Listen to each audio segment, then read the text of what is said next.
बिस्मिल्लाहिर्रहमानिर्रहीम। धुएं की तहरीर। इमरान सीरीज। मुसन्निफ इब्ने सफ़ी। जुलियाना फिट्ज़वाटर ने टेलीफोन का रिसीवर उठाकर सीक्रेट सर्विस के एक रुकन मिस्टर तनवीर के नंबर डायल किए। हेलो तनवीर, इसने कहा। दलेरी के शराब खाने में एक आदमी गटियाली नामी मौजूद है। इसका ताकुब करो। एक्सू का हुक्म है। इसे इन दिनों इसी आदमी की तलाश थी। ये एक लंबा तड़ंगा और सयाफाम आदमी है। आंखें सुर्ख हैं। अभी कुछ देर कबल ही इसकी पेशानी पर सख्त चोट आई है। तवक्का है कि सर पर पट्टी भी बंधी हुई मिलेगी। जूलिया, मौसम बड़ा खुशगवार है। दूसरी तरफ से आवाज आई। क्या बक रहे हो? तुमने सुना नहीं? ये एक्स टू का हुक्म है। जूलिया बोली। जूलिया, ये इश्क टू का मौसम है। खुदा गारत करे एक्स टू को। इसे हमें मशीनें बनाकर रख दिया है। पता नहीं खुद किस धात का बना हुआ है। अच्छा जूलिया, मैं जा रहा हूँ। मगर मगर क्या? जूलिया बोली। आज रात का खाना? तनवीर ने कहा। तुम्हारे साथ खाऊंगी, जूलिया ने जुमला पूरा करते हुए कहा। जल्दी करो।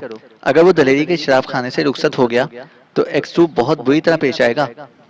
अच्छा अच्छा, तनवीर ने नाखुशगवार लहजे में कहा, और जूलिया ने सिलसिला मुनक़ता कर दिया। वो इस वक्त बाहर जाना चाहती थी, मगर इसे तनवीर की रिपोर्ट का इंतजार करना था। वो जानती थी कि एक्स टू की मर्जी के मुताबिक काम ना करने की क्या सजा हो सकती है। इसे ऐसे बहुतीरे मौके याद थे जब एक्स टू ने अपने मातहतों को सजाएं दी थी। इन दिनों का आखिरी वाक़या सार्जेंट नाशाद का था। नाशाद एक मशरब शायर भी था, हर वक्त मस्त रहने वाला। पीता भी बहुत बुरी तरह था, लेकिन कुछ उसी पर मुनहसर नहीं था। एक्सू का हुक्म था कि इसके मातहत कभी ऐसी सूरत में किसी पब्लिक मकाम पर शराब ना पिए जब इनके साथ औरतें भी हों। नाशाद ने इसके हुक्म की परवाह न करके एक रात एक मकामी शराब खाने में दो बाजारी औरतों के साथ शराब पीकर खासी हड़बोंग मचाई। वो इतना पी गया कि इसे किसी बात का होश ही ना रहा। दूसरी सुबह जब इसकी आंख खुली तो इसने खुद को शहर के एक फुटपाथ पर पड़ा पाया। इसके गिर्द काफी भीड़ मौजूद थी और लोग भी तहाशा कहकहे लगा रहे थे। वो उठा और बदहवासी में एक तरफ चल पड़ा। राह में जो भी इसे देखता हंस पड़ता। इस अवस्था में एक बार इसका हाथ चेहरे पर गया और इसका सारा जिस्म झिनझिना उठा। इसकी घनी मूछें गायब थीं। फिर गालों पर चिपचिपाहट सी महसूस हुई और साथ ही इसे इस अजीब सी बदबू का भी एहसास हुआ जो पहले भी महसूस होती रही थी, लेकिन उसने उसकी तरफ तवज्जो नहीं दी थी। ये बदबू कोलतार की थी। अब जो इसने हाथ की तरफ देखा तो अंगुलियों में कोलतार भरा हुआ नजर आया। बस फिर क्या था? उसने बदहवासी में घर की तरफ सरपट दौड़ना शुरू कर दिया। फिर ये बात आईने ही ने उसे बताई कि इसके सारे चेहरे पर कोलतार का गाजा मौजूद है और बेहतरीन किस्म की चढ़ी हुई मूछें गायब हैं। जेब से एक पर्चा बरामद हुआ जिस पर टाइप के हरूफ में दर्ज था, दूसरी गलती पर इससे ज्यादा सख्त सजा दूंगा। किसी को मुंह दिखाने के काबिल ना रहोगे। और नीचे तहरीर था, एक्स टू। जूलिया तनवीर के मुतालिक सोचने लगी, जो इसे अक्सर छेड़ता रहता था। बाज़ औक़ात ढके छुपे अल्फाज में शादी की दरख्वास्त भी पेश कर बैठा था। वो सोच रही थी कि क्यों ना इसे भी एक्स टू से कोई माकूल सजा दिलवाई जाए, ऐसी सजा जो इसे जिंदगी भर याद रहे। जूलिया तकरीबन 3 घंटे तक तनवीर की रिपोर्ट का इंतजार करती रही। इस दौरान में वो दोबारा एक्स टू का फ़ोन रिसीव कर चुकी थी, जो कटियाली के मुतालिक तनवीर की रिपोर्ट का मुंतज़िर था। आखिर 2:30 बजे तनवीर का फ़ोन आया। हेलो जूली, वो बौखलाए हुए अंदाज में कह रहा था। किसी ने उसे गोली मार दी, ग्रैंड होटल के गुसल खाने में। फायर की आवाज़ नहीं सुनी गई। ख्याल है कि वो कोई साइलेंसर लगा हुआ रिवॉल्वर था। मैंने भी सिर्फ इसकी चीख सुनी थी। गोली दाहिनी कनपट्टी में लगी है, तनवीर ने कहा। तुम इसकी कैमरा तक नहीं पहुंच सके थे? जूलिया ने पूछा। नहीं, वो दलेरी के शराबखाने से निकलकर ग्रैंड होटल तक गया था और शायद दलेरी से इसका झगड़ा भी हुआ था, क्योंकि शराब खाने में वो दोनों बहुत बुरी तरह चीख रहे थे। अच्छा तनवीर, एक बात नहीं समझ में आ रही है, जूलिया ने कहा। अब तुम भी खतरे में हो। मेरा ख्याल है कि इसे इसलिए गोली मारी गई है कि तुम इसका ताकुब कर रहे थे, लिहाजा तुम कहीं छुपने की कोशिश करो। एक्स टू का हुक्म है कि हम में से जो भी मुजरिमों की नज़र में आ जाए, इसे चाहिए कि बकिया आदमियों से दूर ही रहे। खैर, तुम इस वक्त कहाँ हो? ग्रैंड होटल में, तनवीर ने जवाब दिया। अच्छा, तो वहीं ठहरो, लेकिन किसी ऐसी तरफ ना जाना जहाँ तन्हाई हो मैं एक्सट्रू को तुम्हारे हालात से बाखबर किए देती हूँ। इसी सूरत में तुम महफूज रह सकते हो, जूलिया ने कहा। अब जूलिया ने सिलसिला मुनक़ता करके एक्सट्रू के नंबर डायल किए। ये नंबर टेलीफोन डायरेक्टरी में नहीं थे और इन्हें बहुत ही खास मौके पर इस्तेमाल किया जाता था। एक्सट्रू से फ़ोन पर रब्ता कायम करने में देर नहीं लगी। जूलिया ने इसे रिपोर्ट दी और ये भी बताया कि इसने तनवीर को क्या मशवरा दिया है। जुलियाना फिट्जवाटर, दूसरी तरफ से आवाज़ आई। तुम वाकई बहुत ज़हीन हो। तुमने उसे बहुत अच्छा मशवरा दिया है। अब मुतमईन रहो, सब कुछ कर लूँगा। तुम्हारा ख्याल सही है, गटियाली हकीकतन ऐसा ही आदमी था जिसके ज़रिए हम मुजरिमों तक पहुँच सकते थे। खैर, अभी दूसरी राहें भी मौजूद हैं जिन्हें मैंने आजमाया नहीं है, एक्सट्रू ने कहा। मगर जनाब, वो गिलास फैक्ट्री जहाँ कैप्टन खाबर पर हमले हुए थे, मेरा ख्याल है कि वहाँ से भी मुजरिमों तक रसाई हो सकती है, जूलिया ने कहा। नहीं, वो रास्ता फजूल है। मैंने दीदा दानिस्ता उसे तर्क कर दिया है। वैसे तो वो दोनों आदमी भी बजाय काम के थे जिन्हें मैंने इंजेक्शन दिए थे, मगर यकीन करो कि वो महज किराए के आदमी थे और उन्हें भी इसका इल्म नहीं था कि असल मुजरिम कौन है, एक्सट्रू ने कहा। तनवीर का क्या बनेगा, जूलिया ने पूछा। तुम बेफिक्र रहो, मैं इसे बहिफाजत तमाम ग्रैंड होटल से निकलवा दूंगा, एक्सट्रू ने कहा। जूलिया ने सिलसिला मुनक़ता होने के बाद रिसीवर रख दिया। बाहर जाने के लिए लिबास तब्दील करने लगी। तकरीबन आधे घंटे के बाद वो अपनी छोटी सी ऑस्टन कार में बैठी हुई बाजार की तरफ जा रही थी। इसे दरअसल कुछ कपड़े खरीदने थे। बाजार में पहुंचकर इसने महसूस किया कि इसका भी ताकुब हो रहा है। वो इस वक्त अपनी कार एक जगह खड़ी करके मुख्तलिफ दुकानों पर कपड़े देखती फिर रही थी। एक बार ताकुब करने वाला बिल्कुल इसके करीब आ गया और इसे देखकर बड़ी हैरत हुई कि ताकुब करने वाला इमरान है। वो इसे उस वक्त से जानती थी जब वो महकमा सुराग रसानी में ऑफिसर ऑन स्पेशल ड्यूटीज था, और अब इसे ये भी मालूम था कि वो आजकल बेकार है और आए दिन महकमा सुराग रसानी वालों के मामलात में टांग अड़ाए रहता है। मिस जुलियाना फिट्जवाटर, इमरान इसके करीब पहुंचकर आहिस्ता से बोला, मेरे पास आपके लिए एक दिलचस्प इत्तला है। मैं नहीं जानती कि आप कौन हैं, जूलिया ने बेरुखी का मुजाहरा किया। इससे कोई फर्क नहीं पड़ता। बहरहाल, वो इत्तला बहुत अहम है। अगर आप इत्मीनान से कहीं मिलकर बैठना चाहें तो मुझे कोई एतराज़ ना होगा। मेरे पास वक्त नहीं है। आप हैं कौन, जूलिया बोली। मैं टेक्निकलर में बगदाद का चोर हूँ। आप इस बात की परवाह ना कीजिए, लेकिन वो इत्तला डॉक्टर स्टेपलर की कब्र से मुतालिक है, इमरान ने कहा। मैं आपकी उल्टी सीधी बातों का मतलब नहीं समझ सकती, जूलिया मुस्कुराकर बोली। वैसे आप 100% टेक्निकलर में हैं। सब्ज कोट, नीला पतलून, जर्द कमीज, गुलाबी टाई और सफ़ेद जूते। अगर आप बगदाद का चोर ना होते तभी मैं आपको मदारी ही समझती, जूलिया बोली। समझती ना? हाँ हाँ, बस अब आइए कैफे दिलकशा में चाय भी पियेंगे और बातें भी होंगी, बहुत सी बातें। वरना अगर मैं हॉलीवुड वापस चला गया तो आपको अफसोस होगा, इमरान ने कहा। आप आला किस्म के मस्खरे मालूम होते हैं। खैर चलिए, जूलिया हंसती हुई इसके साथ बोली। वैसे इसे हैरत हो रही थी कि वो इस तरह इससे क्यों आ टकराया। कैफे में पहुंचकर थोड़ी देर तक वो खामोशी से एक दूसरे को घूरते रहे। फिर इमरान ने कहा, जिस रात डॉक्टर स्टेपलर की लाश गायब हुई थी, आप कहाँ थी? देखिए, अगर आप ज्यादा बहकेंगे तो आपको मजा चखा दूंगी, जूलिया ने कहा। चलिए, मैं चखने से पहले ही इसे मीठा तस्लीम किए लेता हूँ। मगर मिस जूलिया, ये बहुत अहम बात है कि डॉक्टर स्टेपलर के ताबूत पर आपकी उंगलियों के निशानात मिले हैं, इमरान बोला। मैं जा रही हूँ मिस्टर, जूलिया उठती हुई बोली। शौक से जाइए, इमरान लापरवाही से बोला। लेकिन सीक्रेट सर्विस वालों और महकमा सुराग रसानी का ये टकराव मैं पसंद नहीं करता। आखिर आप लोग ये सब कुछ किसके हुक्म से कर रहे हैं? महकमा सुराग रसानी को डॉक्टर स्टेपलर की लाश चाहिए, समझे? और इसके लिए मेरा सिर्फ एक इशारा काफ़ी है, आप समझती हैं ना? और आपका ये ख्याल भी फजूल है कि आप मुझे नहीं पहचानती। मैं शैतान का खालाजाद भाई इमरान हूँ। आप अच्छी तरह जानती हैं, अनजान बनने से काम और ज़्यादा बिगड़ जाएगा मिस जूलिया। जी हाँ, आप ख्वामा बेतकल्लुफ़ होने की कोशिश कर रहे हैं। मैं इसे पसंद नहीं करती, जूलिया बोली। किसी हद तक मैं आपकी नापसंदीदगी को भी पसंद करता हूँ। मगर मिस जूलिया, मैं आपकी महकमे के 8 आदमियों से वाकिफ़ हूँ। मैं ये भी जानता हूँ कि आजकल इनमें से 2 हज़रात कतई नज़र नहीं आए और तीसरे ने आज एक हिमाकत कर डाली है, लिहाजा वो भी गायब हो जाएगा, इमरान बोलता चला गया। बेपर की ना उड़ाओ, जूलिया मुस्कुराकर बोली। मकसद की तरफ आओ। क्या तुम किसी बीमा कंपनी के एजेंट हो? सूरत से तो वही मालूम होता होगा। इमरान ने संजीदगी से कहा, लेकिन आप मुझे किसी दिन सुबह ही सुबह देखिए। फिर अगर इस दिन आपको दोपहर का खाना नसीब हो जाए तो मेरे मुंह पर थूक दीजिएगा। जूलिया इसे चंद मिनट तक खामोशी से घूरती रही, फिर बोली, आपकी बातें पुरलुत्फ हैं, लेकिन अब असल मौजू पर आ जाइए। क्या आप मुझसे जान पहचान पैदा करना चाहते हैं? मैं मक्खी पैदा करने की भी सलाहियत नहीं रखता। जान पहचान तो बहुत बड़ी चीज है। अच्छा मिस जूलिया, कोई बात नहीं, आपको पछताना पड़ेगा। मैं लाश का किस्सा कैप्टन फयाज को सुना दूंगा, मगर इससे पहले मैं आपको 2 घंटे की मोहलत और दे सकता हूँ। आप अपने साथियों से भी मशवरा कर लीजिए। ये रहा मेरा कार्ड, इस पर फ़ोन नंबर भी दर्ज है। आप 2 घंटे के अंदर अंदर मफाहिमत के लिए मुझे फ़ोन कर सकती हैं। 2 घंटों से 1 मिनट भी ज़्यादा नहीं दूंगा।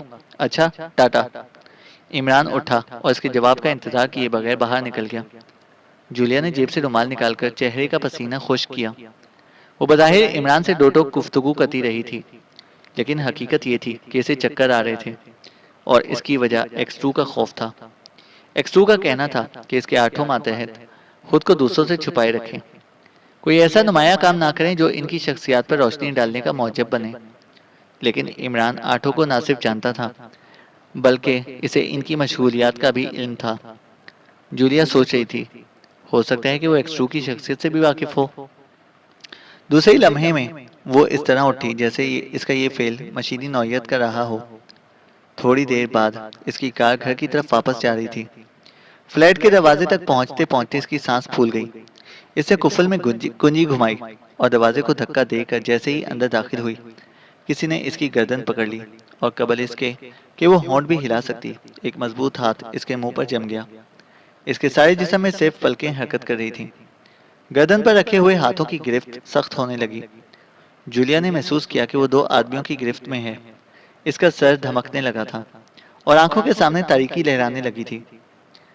गर्दन की गिरफ्त आहिस्ता आहिस्ता तंग होती जा रही थी और जरा सी देर में तकलीफ का एहसास ही फना हो गया। उसे पता नहीं कि बेहोशी कब तक तारी रही। बहरहाल होश आते ही इसने महसूस किया कि वो अपने कमरे में नहीं है, हालांकि इस वक्त अंधेरे में थी। लेकिन इसकी छठी हिस्स यही कह रही थी कि वो अपने कमरे में नहीं है। फिर आहिस्ता आहिस्ता इसे एहसास होने लगा कि वो किसी नरम गदीले पर नहीं, बल्कि नाहमवार जमीन पर पड़ी हुई है और इसके सारे जिस्म में संगरेजे से चुभ रहे हैं। इसने उठने की कोशिश की और बेतकान उठकर बैठ गई। बाएं तरफ से हल्की सी सुर्ख रोशनी आ रही थी, लेकिन वो यहाँ का अंधेरा दूर करने के लिए काफी नहीं थी। इसने बाएं तरफ मुड़कर देखा। थोड़े ही फासले पर एक बड़ा सा सुराख नजर आया, इतना बड़ा कि एक आदमी बैठकर बआसानी से गुजर सकता था। ये सुर्ख रोशनी इसी सुराख से अंदर आ रही थी। जूलिया घुटनों के बल सुराख की तरफ रेंगने लगी और फिर दूसरे ही लम्हे उसे मालूम हो गया कि वो कहाँ है। सुराख की दूसरी तरफ अलाव जल रहा था। 3 आदमी पड़े सो रहे थे। एक अलाव के करीब बैठा सुलगती हुई लकड़ी से अपना पाइप जला रहा था। इसके करीब ही 2-3 राइफलें एक पत्थर से टिकी खड़ी हुई थीं और वहीं एक बड़ा सा कुल्हाड़ा भी पड़ा हुआ था। राइफलें सुराख के करीब ही थीं। जूलिया खुद में हिम्मत पैदा करने की कोशिश करने लगी। वो दरअसल एक बहुत बड़ा गार था जिसके 2 हिस्से थे और वो सुराख इन दोनों को मिलाता था। जूलिया का आधा धड़ सुराख के दूसरी तरफ पहुंच गया। आग के करीब बैठा हुआ आदमी अपना पाइप सुलगाकर जमीन पर लेट गया। जूलिया ने हाथ बढ़ाकर एक राइफल अपने कब्जे में कर ली और इसकी नाली जागते हुए आदमी की तरफ करती हुई आहिस्ता से बोली, बस खामोशी रहना। इस आदमी ने बड़े इत्मीनान से इसकी तरफ करवट ली और इस अंदाज में इसकी तरफ देखता रहा जैसे कोई नन्ही सी बच्ची किसी लकड़ी की बंदूक से इसे धमका रही हो। ना इसकी आंखों में खौफ था, ना हैरत, बस ऐसा मालूम हो रहा था जैसे कोई फिक्रमंद बाप अपनी नन्ही सी बच्ची को खुश देखकर महजूज होने के मूड में ना हो। राइफल खाली है, उसे रख दो, उसने थोड़ी देर बाद आहिस्ता से कहा, और अपनी जगह पर वापस जाओ। ये तीनों जो सो रहे हैं बहुत बुरे आदमी हैं, मैं इन्हें बहुत मुश्किल से सुलाया है। जूलिया ने राइफल नहीं रखी। इस आदमी ने फिर कहा, मेरे कहने पर अमल करो वरना नतीजे की खुद जिम्मेदार होगी। तुम लोग मुझे यहाँ क्यों लाए हो? जूलिया ने पूछा। इस बात का जवाब हम नहीं दे सकते। तुम अभी दूसरी जगह ले जाई जाओगी और वहीं तुम्हें सब कुछ मालूम हो जाएगा। मेरे कहने पर अमल करो, राइफल वहीं रख दो जहां से उठाई है। अगर ये लोग जाग पड़े तो तुम्हारी बकिया जिंदगी जहन्नम बन जाएगी, वो आदमी बोला। जूलिया चंद लम्हे कुछ सोचती रही, फिर राइफल वहीं रखकर गार के तारीख हिस्से में वापस चली गई। वो उस आदमी के मुतालिक सोच रही थी। वो इसका कोई जाना पहचाना सा चेहरा था। आवाज में भी कोई ऐसी चीज मौजूद थी जिसकी बिना पर वो सोच रही थी कि वो इससे कबल भी कहीं उसे देख चुकी थी। कहाँ? जहन पर जोर देने के बावजूद भी उसे याद ना आ सका। फिर सोचने लगी, मुमकिन है वाहिमा हो। कभी कभी ऐसा भी होता है। चूंकि वो खिलाफ तवक्का मेहरबानी से पेश आया था, इसलिए जहन की तारीख कोशिश से इसके मुतालिक कुछ ना कुछ ताल्लुक पैदा करने का जवाब ढूंढ रहे हों। तकरीबन आधा घंटे के बाद तारीकी में टॉर्च की रोशनी नजर आई। इससे बाएं तरफ वाले सुराख की जानिब देखा। कोई आदमी टॉर्च की रोशनी इस पर डाल रहा था। फिर दो आदमी अंदर आए और उन्होंने इसे बाजू से पकड़कर बाहर निकाला। अब इस गार में 6 आदमी थे। उन्होंने जूलिया से कोई बात नहीं की। सोए हुए आदमी भी उड़ गए थे और इनका सामान एक जगह ढेर था। ऐसा मालूम हो रहा था जैसे वो सफर की तैयारी कर रहे हों। किसी ने जूलिया की कमर पर राइफल का कुंदा रखकर इसे आगे की तरफ धकेला और वो एक लफ्ज कहे बगैर अपने आगे चलते हुए आदमी के पीछे चल पड़ी।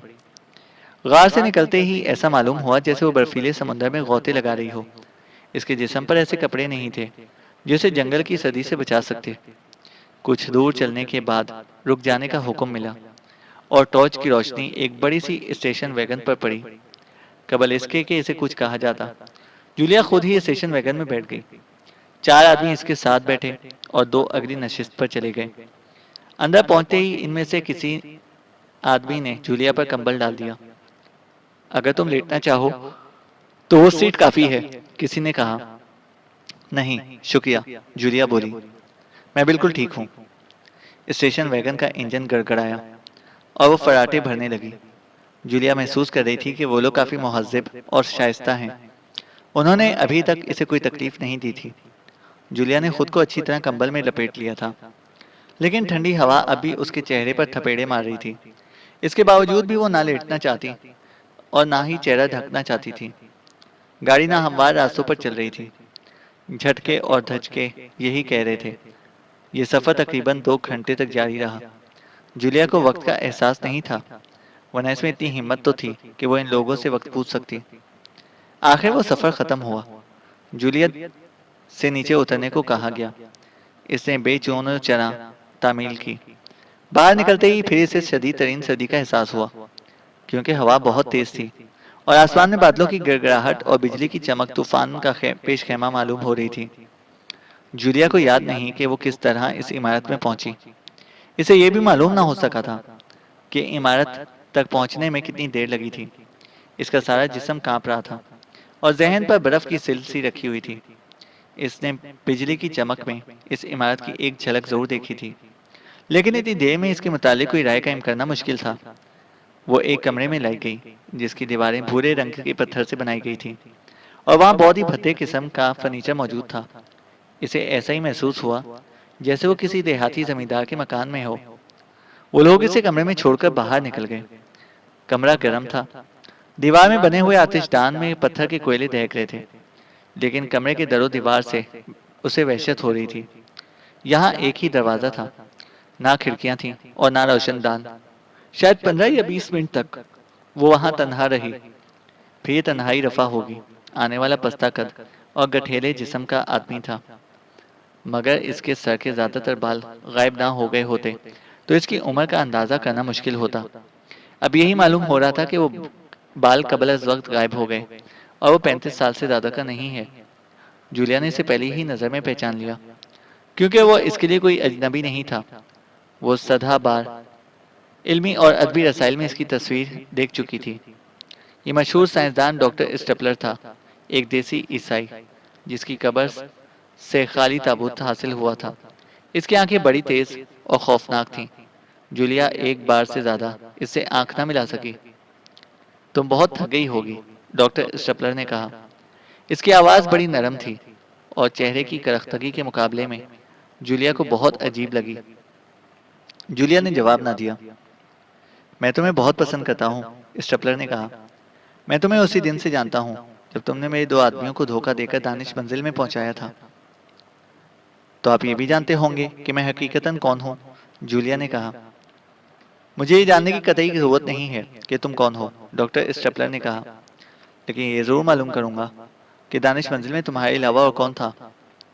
ये तो मैं भी नहीं जानती, जूलिया बोली। जिद बुरी चीज है। डॉक्टर स्टेपलर मुस्कुराया। मैं यकीन भी नहीं दिलाना चाहती, जूलिया ने लापरवाही से कहा। तुम ख्वाह कितनी ही जिद क्यों ना हो, ना करो। मैं तशद्दुद नहीं करूंगा। थोड़ी देर बाद तुम खुद ब खुद मुझे सब कुछ बता दोगी। अगर मेरे दो आदमी पागल हो सकते हैं तो तुम भी अपने ही हाथों अपना गला तो घोंट सकती हो। डॉक्टर स्टेपलर बोला। जो बात मैं नहीं जानती, इसे कैसे बता सकूंगी? जूलिया बोली। अच्छा, वॉल्टन और जाफरी में क्या गुफ्तगू हुई थी? स्टेपलर ने पूछा। मुझे इसका भी इल्म नहीं। इसका इल्म भी इसी आदमी को हो सकता है जो इस रात दानिश मंजिल में था, जिसने आपके दो आदमियों को, जूलिया ने कहना चाहा। डॉक्टर स्टेपलर खामोश हो गया। वो चंद लम्हे आतिशदान में दहकते हुए कोयलों की तरफ देखता रहा। फिर बोला, मेरी कब्र किससे खोदी थी? मैं किसी बात का जवाब नहीं देना चाहती, जूलिया बोली। महज इसीलिए कि मेरे किसी आदमी ने तुम्हारे साथ कोई ज्यादती नहीं की, और मैं भी रहमदिली से पेश आ रहा हूँ, स्टेपलर बोला। और मैं ये भी जानती हूँ कि डॉक्टर, कि मेरी जिंदगी का इन्हिसार मेरी जबान पर है। मैं इस वक्त तक जिंदा रहूंगी जब तक अपनी जबान बंद रखूंगी, जूलिया बोली। नहीं, ये जरूरी नहीं, स्टेपलर बोला। डॉक्टर स्टेपलर, मैं कोई नन्ही सी बच्ची नहीं। आपने दुनिया को ये बावर कराने की कोशिश की थी कि आप मर चुके हैं। मैं आपको जिंदा देख रही हूँ। क्या आप किसी ऐसे आदमी को जिंदा देखना पसंद करेंगे जो इस राज से वाकिफ हो जाए? हो सकता है कि वॉल्टन इस राज से वाकिफ रहा हो, जूलिया बोली। तुम काफी ज़हीन औरत हो, लेकिन वॉल्टन की मौत से मेरा कोई ताल्लुक नहीं है। मैं खुद ये जानना चाहता हूँ कि वॉल्टन को किन लोगों ने कत्ल किया है, और मेरी मसनूई मौत भी मुल्क के मफाद में ही हुई है। तुम क्या जानो कि मैं मुल्क को कौम के मफाद के लिए क्या कर रहा हूँ। अगर मैं अलीउल ऐलान अपना काम जारी रखता तो एक मगरबी मुल्क के जासूस मेरा काम तमाम कर देते। लेकिन तुम लोग कौन हो जो मेरे कामों में रोड़े अटका रहे हो? मैं सिर्फ इस आदमी के मुतालिक मालूम करना चाहता हूँ जिससे मेरे आदमियों के दिमाग उलट दिए थे, स्टेपलर ने कहा। जूलिया सोच में पड़ गई। डॉक्टर स्टेपलर तीखे खदोखाल रखने के बावजूद भी इसे रहमदिल और ईमानदार मालूम हो रहा था। इसके आदमियों ने भी इसके साथ इसके अलावा और कोई सख्ती नहीं की थी। इसे जबरदस्ती घर से उठा लाए थे।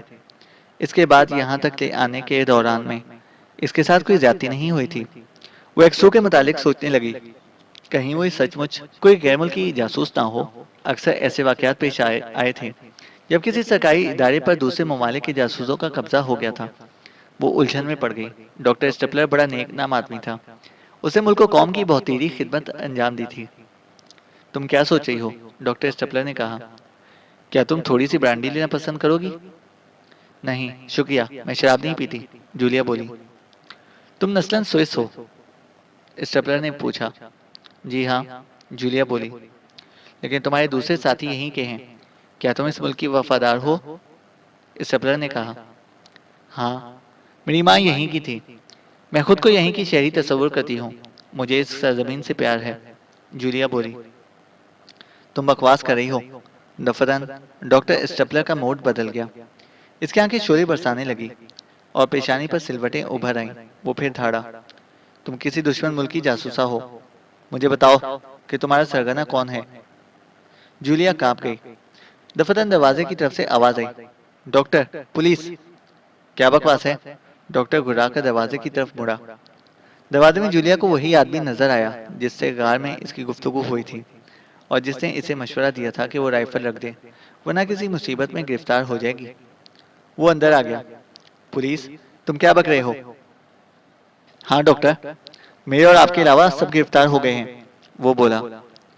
क्या तुम नशे में हो? स्टेपलर ने कहा।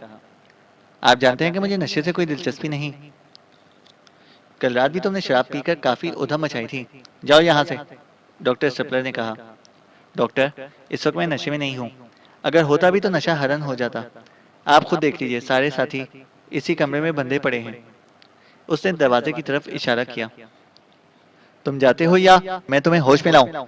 डॉक्टर दांत पीसकर इसे मुक्का दिखाता हुआ बोला। आपकी मर्जी, इसे लापरवाही के इजहार में अपने शानों को जुम्बिश दी।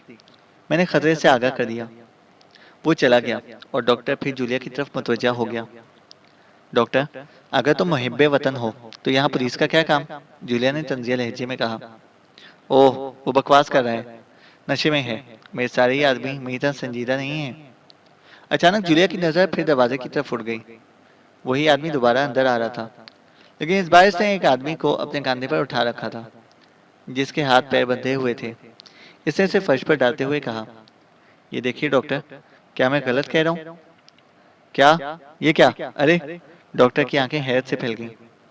जी हाँ, और दूसरे वहाँ इस कमरे में हैं, इसने कहा। डॉक्टर बौखलाए हुए अंदाज में उधर झपटा और वो आदमी जूलिया को आंख मारकर मुस्कुराने लगा। घनी मूंछों से होंठ तो जाहिर नहीं हो सके थे, लेकिन इसकी आंखें भी मुस्कुराती हुई मालूम हो रही थी। जूलिया ने झेंप कर दूसरी तरफ मुंह फेर लिया, लेकिन दूसरे ही लम्हे में इसने डॉक्टर स्टेपलर की गुर्राहट सुनी और गैर इरादी तौर पर इसका चेहरा उसकी तरफ मुड़ गया। तुम कौन हो? डॉक्टर स्टेपलर इस आदमी से कह रहा था। तुम नारंग नहीं हो, हरगिज नहीं हो।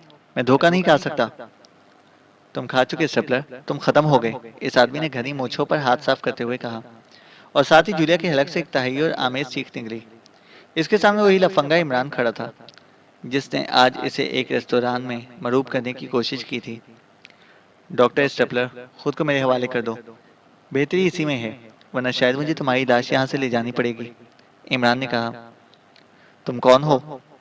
अली इमरान, MSc, PhD, गुरदासपुर और रियासत ढंप का शहजादा। अंग्रेजी में लोग मुझे ड्यूक ऑफ ढंप कहते हैं, इमरान बोला। दफतन डॉक्टर ने इमरान पर छलांग लगाई और इमरान बड़ी फुर्ती से एक तरफ हट गया।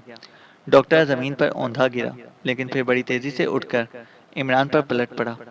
हाय हाय, अरे अरे, इमरान पीछे हटता हुआ बोला। हाथापाई शरीफों का सेवा नहीं है। डॉक्टर तुम बहुत ऊंचे आदमी हो, लफंगे ना बनो। इस बार डॉक्टर स्टेपलर का घूंसा दीवार पर पड़ा। उसकी आंखों में तारे नाच गए होंगे, क्योंकि उसने अपनी पूरी कुव्वत से हमला किया था। दीवार पर घूंसा पड़ते ही इसके मुंह से हल्की सी कराह निकली थी।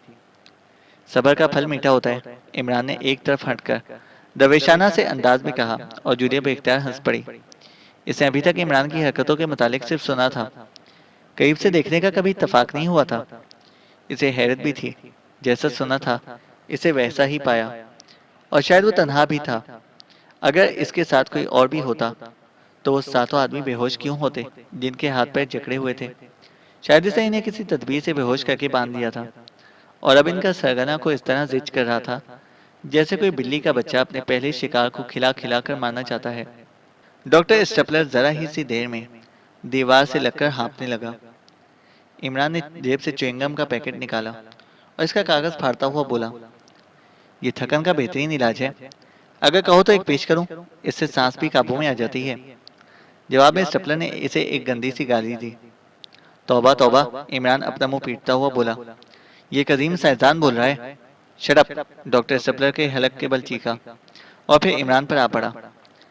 इसने तो सामने वाली दीवार पर टक्कर मारी थी, और इमरान दूर खड़ा साधुओं की तरह हाथ उठाए कह रहा था, कन्फ्यूशियस ने कहा था कि गुस्से की आग का ईंधन अकल बन जाती है, और आदमी किसी जली हुई इमारत की तरह वीरान हो जाता है, जो बेकार हो जाने के बावजूद भी जमीन पर अपना तसल्लुत जमाए रखती है। अगर कन्फ्यूशियस की शादी हो गई होती तो ऐसी बात ना कह सकता। क्यों?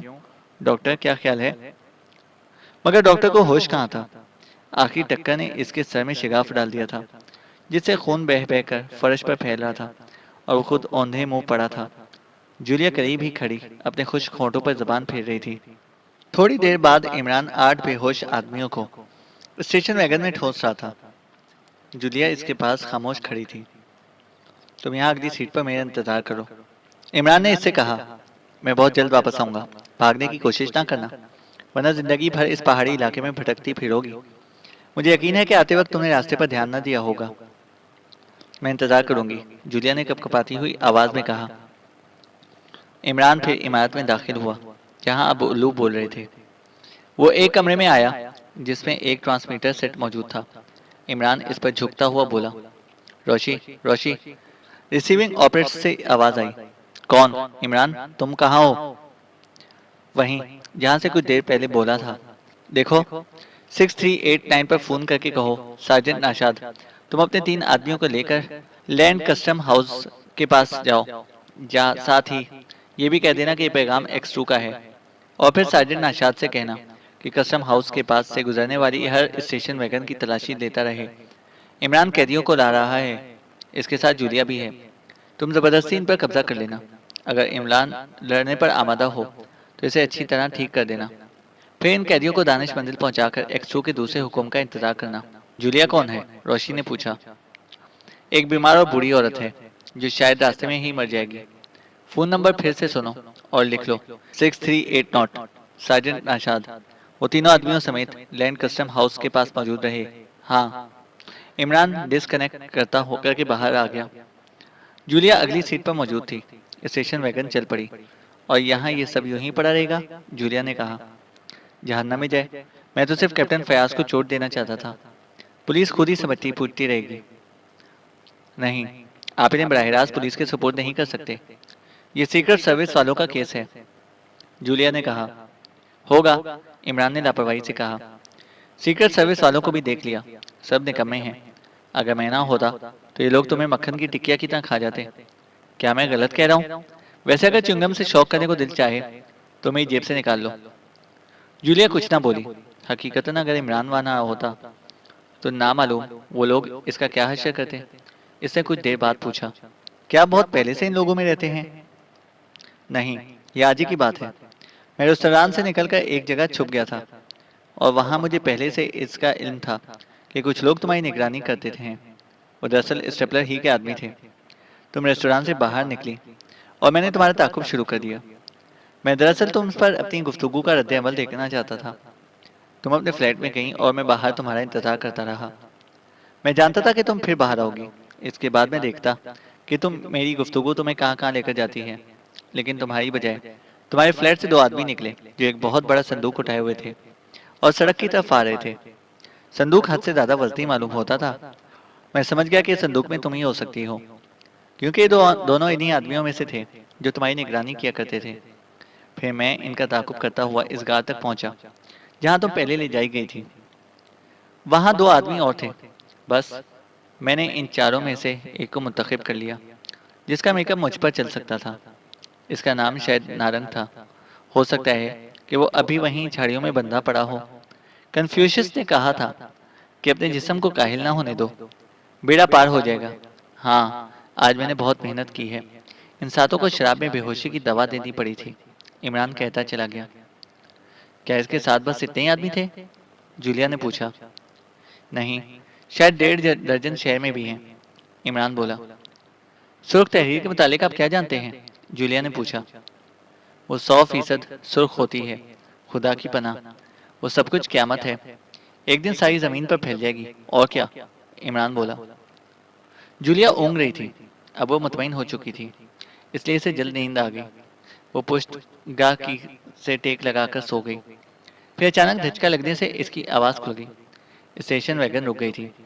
दफतन इसने सार्जेंट नौशाद की आवाज़ सुनी जो कह रहा था, इमरान साहब, चुपचाप उतर आइएगा वरना मैं आपकी खोपड़ी में सुराख कर दूंगा। जरूर कर दो प्यारे, मैं इसे दिमाग की खिड़की कहा करूंगा। हवा अंदर आती जाती रहेगी और दिमाग को कभी गर्म होने का मौका ना मिलेगा।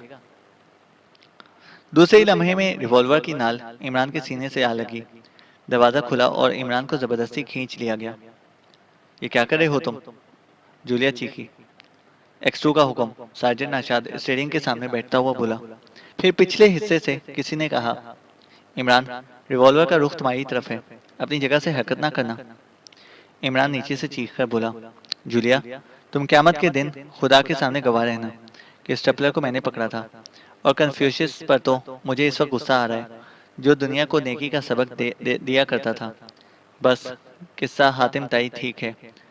दरिया करने कर नेकी में डाल। ओह नेकी कर। स्टेशन वैगन फराटे भरती हुई आगे निकल गई। दानिश मंजिल के एक बड़े कमरे में सीक्रेट सर्विस के आठों अरकान मौद्दब बैठे हुए थे और ट्रांसमीटर से एक्स2 की भर्राई हुई आवाज़ मुंतशिर हो रही थी। वो हमेशा भर्राई हुई आवाज़ में बोलता था, इसलिए इसके मातेतों का ख्याल था कि वो अपनी असल आवाज़ को छुपाने के लिए हलक के बल बोलता है। वो कह रहा था, डॉक्टर स्टेपलर वो रॉकेट चुरा कर लाया था। उसने इंग्लैंड में इस साइंसदान को जहर दिया था जिसने वो रॉकेट बनाया था। ख्याल इसका था और डॉक्टर स्टेपलर ने इसकी तैयारी में मदद दी थी। वो रॉकेट कुछ इस किस्म का था कि फिजा में हर किस्म की उड़ान कर सकता है। इसके पिछले हिस्से से सुर्ख रंग की चमकदार गैस भी खारिज होती थी। रॉकेट दरअसल इसलिए बनाया गया था कि इसके जरिए चांद तक पहुंचने का तजर्बा किया जाए, लेकिन डॉक्टर स्टेपलर की जहानत ने शैतानियत का लिबादा ओढ़ लिया। वो इसे यहाँ लाया, उड़ा लाया और इसे दूसरे मकसद के लिए इस्तेमाल करने लगा। वो रॉकेट को फिजा में इस तरह चक्कर देता कि सुर्ख रंग का धुआं तहरीर की शक्ल इख्तियार करता जाता। लोग बदहवास हो जाते। फिर वो आबादियों पर धुएं के गुब्बारे फेंक कर सचमुच क़यामत का मंजर पेश कर देता। और इसके गुर्गे इस अफरा तफरी से फ़ायदा उठाकर लोगों को लूटते फिरते। चूंकि वो गैस मास्क पहने हुए होते थे, इसलिए बेधड़क धुएं में घुसते चले जाते थे। उन्होंने सिर्फ 2 ही हमलों में अरबों की दौलत लूट ली थी। डॉक्टर स्टेपलर जानता था कि ये बात छुपी ना रहेगी, लिहाजा इसने यहाँ आकर अपनी मौत का ढोंग रचाया। इसके गिरोह वालों ने एक ताबूत दफन कर दिया। जाहिर है कि इसमें पत्थर ही भरे गए होंगे। वॉल्टन दरअसल स्कॉटलैंड यार्ड का एक इंस्पेक्टर था और इसी रॉकेट के चक्कर में यहाँ आया था। चूंकि वो रॉकेट तजर्बाती ही दौर में था, इसलिए इंग्लैंड की हुकूमत चाहती थी कि इसकी शोहरत भी ना होने पाए, वरना हो सकता है कि कोई हरीफ मुल्क पहले ही फ़ायदा उठा ले। इसलिए वॉल्टन बहुत ही पोशीदा तौर पर यहाँ आया था और वो मुझसे मिलकर उसे तलाश करना चाहता था, मगर स्टेपलर के आदमियों ने उसे पहले ही ख़त्म कर दिया। वो रॉकेट अब मेरे कब्जे में है, जो महकमा खारजा के तवस से इंग्लैंड वापस भेज दिया जाएगा। अगर मैं इस सिलसिले में इमरान का शुक्रिया अदा ना करूं तो ये बहुत बड़ी ज्यादती होगी, मगर शायद शुक्रिया इस तक ना पहुंच सके। वो तो माठों से वाकिफ है, लेकिन इसे मेरे वजूद का इल्म नहीं है और मैं यही चाहूँगा कि कभी ना हो। इसी में मेरे महकमे की बेहतरी है। अच्छा, अब तुम लोग यहाँ से चले जाओ। पुलिस आ रही है, वो मुजरिमों को ले जाएगी। पुलिस वालों को तुम्हारे वजूद का इल्म ना होना चाहिए। ट्रांसमीटर बंद करके इमरान बुरी तरह खांसने लगा। इतनी देर तक इस तरह बोलते रहने की वजह से हलक में खराश पड़ गई थी। रोशी इसके करीब ही खड़ी हुई इसे हैरत से देख रही थी। फिर से इसका दाहिना कान पकड़कर जोर से ऐंठ दिया। इमरान इसका हाथ पकड़ता हुआ कर रहा। ये मुझे आज मालूम हुआ है, रोशी ने कान छोड़कर कहा। तुम मुझसे इतने दिनों तक छुपाए क्यों रहे? तुम भी किसकी बातों में आई हो? इमरान हंसकर बोला। ये इमरान बोल रहा है। इमरान, जिसके कॉल ऑफ फेल का कोई एतबार नहीं। पिछली रात भी तुमने एक्स2 का पैगाम देने के लिए कहा था, बताओ मुझे, वरना। रोशी घूंसा उठाकर बोली। हाय हाय, इमरान बौखलाकर पीछे हटा। बताता हूँ, हाँ मैं महकमा खारजा की सीक्रेट सर्विस का चीफ ऑफिसर हूँ। अपने मातहतों के सामने नहीं आना चाहता, वरना वो कमबख्त मुझे चुटकियों में उड़ा देंगे। मेरी सूरत ही ऐसी है, किसी पर मेरा रूप नहीं पड़ सकता। लोग राह चलते मेरे शाने पर हाथ रखकर गुफ्तगू करते हैं। अगर अपने चेहरे पर रोक पैदा करने की कोशिश करता हूँ तो वो और ज़्यादा मजाक खेज हो जाता है। टेलीफोन या ट्रांसमीटर पर एक्सो की आवाज़ सुनकर वो लोग बुरी तरह कांपने लगते हैं। लेकिन इमरान की जो दुर्गत उन्होंने पिछली रात बनाई थी, अब तक याद है। ऐसी बेदर्दी से स्टेशन वैगन से खींचकर ज़मीन पर फेंक दिया था कि इमरान की बजाय कोई और होता तो उसकी हड्डियां और पसलियां बराबर हो गई होती। इमरान बोला। ये जूलिया कौन है? मर गई बेचारी, इमरान ने ठंडी सांस लेकर कहा। इसका क्या किस्सा है? रोशी ने पूछा। वो बेचारी कम से कम 95 साल की जरूर होगी। डॉक्टर स्टेपलर की नानी थी और इस कमबख्त ने इसे भी कैद में रखा हुआ था क्योंकि वो इसकी फर्जी मौत के राज से वाकिफ थी। डॉक्टर स्टेपलर ने सोचा कहीं किसी पर यह राज जाहिर ना कर दे, लिहाजा इसने इसे अपनी कैद में रख छोड़ा था। इमरान बोला। जूलिया नाम तो बड़ा खूबसूरत है, रोशी ने कहा। और क्या? इमरान सर हिलाकर बोला। मेरा दावा है कि जवानी में वो खुद भी बड़ी खूबसूरत रही होगी। हाँ, लो च्युइंगम खाओ। इमरान इसे कनखियों से देखता हुआ अपना सर खुजाने लगा। रोशी दूसरी तरफ देख रही थी। वो शायद अब भी जूलिया ही के मुतालिक सोच रही थी। खत्म शुद्ध। तो दोस्तों, हमारा ये नावल अपने अख्तिताम को पहुंचता है। इस नावल के बारे में अपनी राय से हमें आगाह करें और कमेंट सेक्शन में अपनी राय का इजहार करें। अगर आप हमारे चैनल पर नए हैं तो हमारे चैनल को सब्सक्राइब करें और साथ मौजूद बेल आइकन को प्रेस करें ताकि हमारी हर अपडेट आपको बर वक्त मिल सके। शुक्रिया।